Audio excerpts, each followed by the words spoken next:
Hi guys, it's Arshil Ahi, and in today's video we're going to be doing something a little bit different. So I'm going to take you around one street of Wolverhampton, which is literally the street where my office is at the moment. And I'm going to be going through all the different kinds of opportunities that are available on this street at the moment. And if you adapt the way that you think, you'll be able to see opportunities pretty much everywhere. For those that say that they can't find deals, watch this video.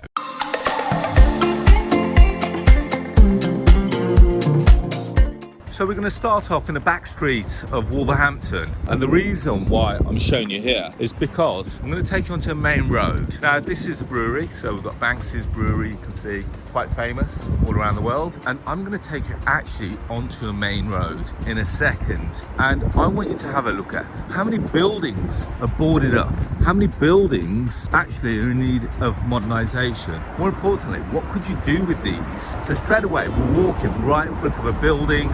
You're going to see it's the Dulux Centre, and I'm going to have a look at all the things that you could do. Now, for those that have been following me for a while, you'll notice that there's a plot of land there. And I used to be the owner of that plot of land, and I sold it with the benefit of planning permission. We're going to be talking, that's about 5 years ago. And look at it, it's still vacant. So let's just concentrate on a small stretch of this street. So we've got a lovely Victorian church there, and that's actually been used as offices, so that's actually been in use. Now we've got a bank that's been sat vacant for almost 2 years. I've put in multiple offers to try and buy it, and I generally think I've put in good offers as well, and off the back of that I just don't understand why they're not accepting my offers. Now I'm going to tell you a little bit about this. This used to be a Barclays Bank building, so I'm going to see if I can go over and I'm going to show you a little bit about the property. So you can see it used to be a bank. I'm going to try not to get run over if I can, and then let's keep moving on. So off the back of that, you can see it's to let, for sale. Oh, I'm going to get run over. Whee! There we go. So you can see how big is the building. Absolutely huge. More importantly, let's have a look next door. How big that is.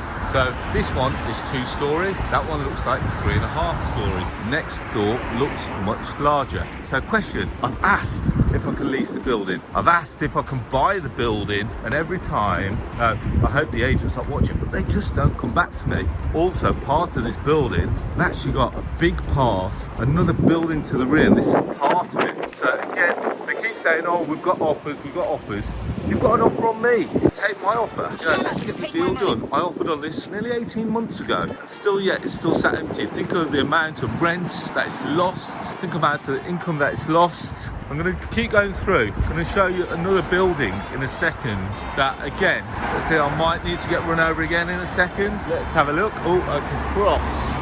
So I'm going to take you now I'm going to show you some more properties on this road. So there's a plot of land. I own that plot of land. It was previously a funeral director's, and we had planning permission to knock it down, and on the ground floor we were going to put commercial units on the ground floor. We were then going to match the size and the height of those buildings.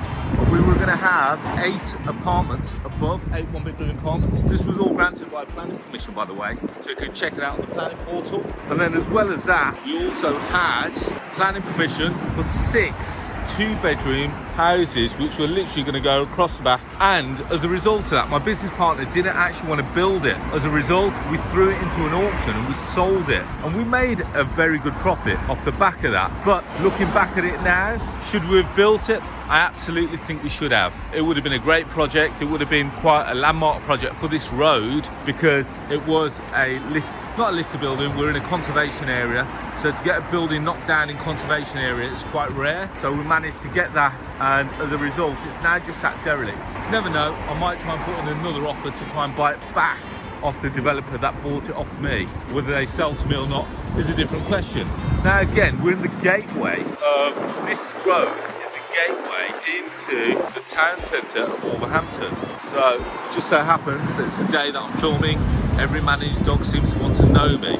Now, more buildings, more boarded up properties. What's going to happen with these? It's been sold, and I can only imagine that they're going to be turned into either shops. Have a look at what the rest of the road's doing. We've got lots of takeaways.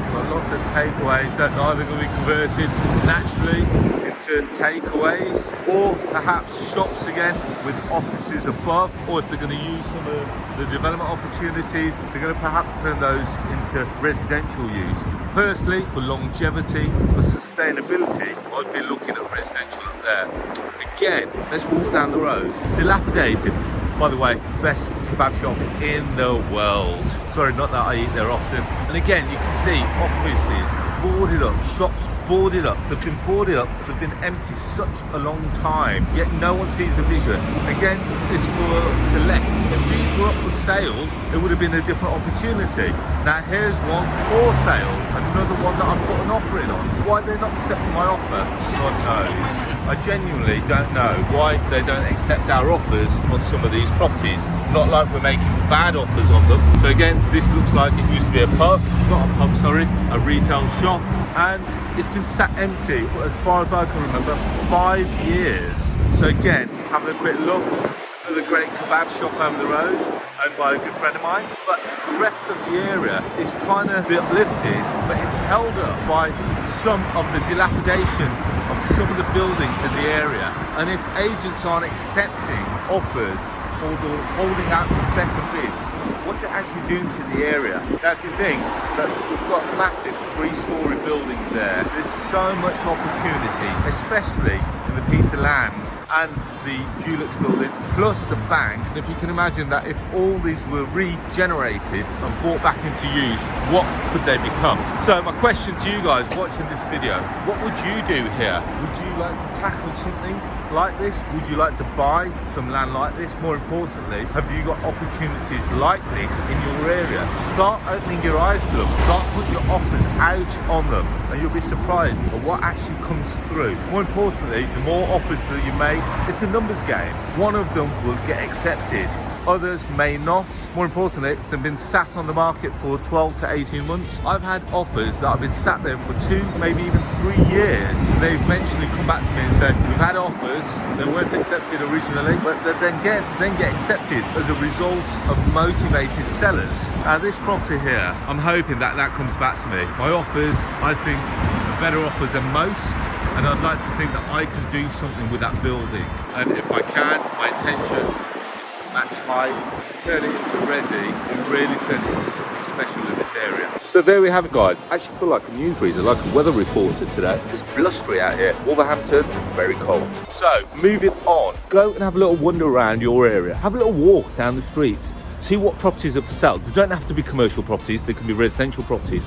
Go and walk around your area. How many properties are for sale? How many properties to let? What can you do with these properties? What can you do to bring them back into life? And you'll be surprised by speaking to agents, by speaking to auctioneers, letting agents, estate agents, what offers can be made and what deals can be done. So there we have it, guys. Short, sharp video, a little bit different to norm, out on the roads, which I like doing occasionally. As always, if you've liked the video, press like, subscribe and share. More importantly, if you want more free content like this, go check out my podcast. Wow, it's windy. Go and check out my podcast. It's called The Property Rebel. You can find it on all podcast stores, so Google Podcasts, Apple Podcasts, Spotify, just to name a few. Finally, connect with me on social media, Facebook, LinkedIn, Instagram, Twitter and Clubhouse, all under the handle of Arshalahi. And if you haven't already done so, go and check out the Property Investor app, the UK's first property investment platform, which showcases all kinds of deals like the ones that I've shown you today on the app. So the next thing that I'll be doing is approaching a lot of these agents to see, can some of my investors buy some of these properties? And as a result, let's see, if I can't buy them myself, can some of my investors buy them, and can we monetize that lead? So on that note, guys, as always, I wish you to be all safe, well and happy,